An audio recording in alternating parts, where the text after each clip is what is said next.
Make a change by helping your car's engine perform efficiently with the new air filter from Filterheads.com.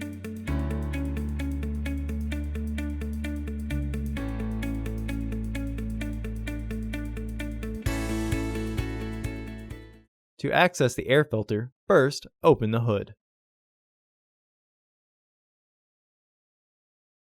The air filter is located here. Remove the two fasteners securing the housing. Lift the housing and remove the old filter. Remove any debris in the housing. Install your new AF7845 filter into the housing. Visit our website to order your filter to ensure that it fits.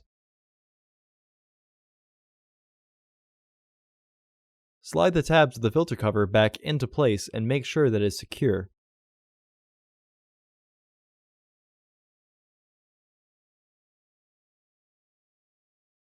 Once the filter is fully flushed and the housing is aligned, re-engage the fasteners.